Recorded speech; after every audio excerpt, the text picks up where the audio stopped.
everyone, welcome back to yet another video. നിങ്ങൾ കണ്ട പോലെ ഇന്ന് ഞാൻ യു എയിൽ നിന്ന് നാട്ടിലോട്ട് പോവുകയാണ്. അപ്പം റെഡിയായി ഫുഡൊക്കെ കഴിച്ചു, നമ്മൾ സെറ്റായി എയർപോർട്ടിലോട്ട് വിട്ടു.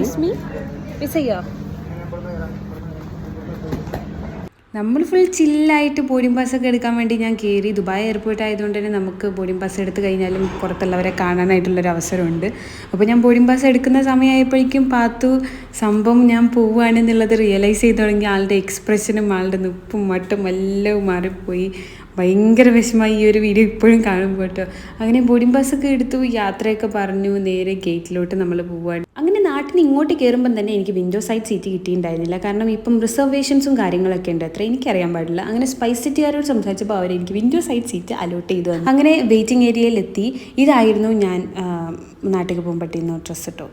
ചുമ്മാ ഒരു കഫ്താൻ കൈൻഡ് ഓഫ് എന്തോ ഒരു സംഭവം, ഒരു കോട്ട് സെറ്റ് കണക്കാണ്. അങ്ങനെ കുറച്ച് നേരം ഫോട്ടോയും വീഡിയോ ഒക്കെ എടുത്തു. ഇൻസ്റ്റഗ്രാമിൽ അപ്പം തന്നെ നമ്മൾ സ്റ്റോറി ഒക്കെ ഇട്ടു. നാട്ടിൽ വരാമെന്ന് നാലാൾ അറിയണ്ടേ.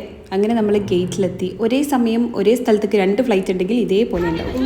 നമുക്ക് ചെറുതായിട്ട് ഗേറ്റ് ഒന്ന് മാറി D16 അല്ല D9 ആണ്.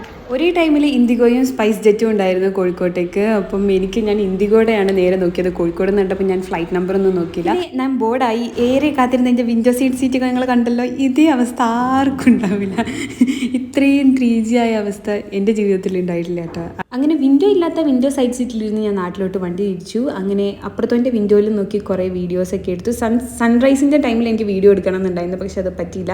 അപ്പുറത്തെ വിൻഡോ ഒക്കെ ക്ലോസ് ചെയ്തിട്ടുണ്ടായിരുന്നു. പിന്നെ കോൾഡ് ആയത് കാരണം ചെവിക്ക് ഭയങ്കര പ്രഷർ ഇഷ്യൂസ് ഉണ്ടായിരുന്നു. നോർമലി എനിക്ക് അങ്ങനത്തെ പ്രശ്നമുള്ള ഒരാളെ അല്ല. അങ്ങനെ നമ്മൾ കോഴിക്കോട് ലാൻഡ് ചെയ്തു, ലഗേജസ് ഒക്കെ പിക്ക് ചെയ്തു. ഞാൻ പുറത്തിറങ്ങിയപ്പോൾ എന്നെ വിളിക്കാൻ വന്ന ആൾക്കാർ കുറച്ച് ലേറ്റ് ആയിപ്പോയി. അപ്പം നാട്ടിലെത്തി. അപ്പോൾ അത്രയൊക്കെയുള്ള വിശേഷങ്ങൾ. വീഡിയോ ഇഷ്ടപ്പെട്ടെങ്കിൽ do like, comment and subscribe to this channel. അപ്പോൾ ബൈ ബൈ.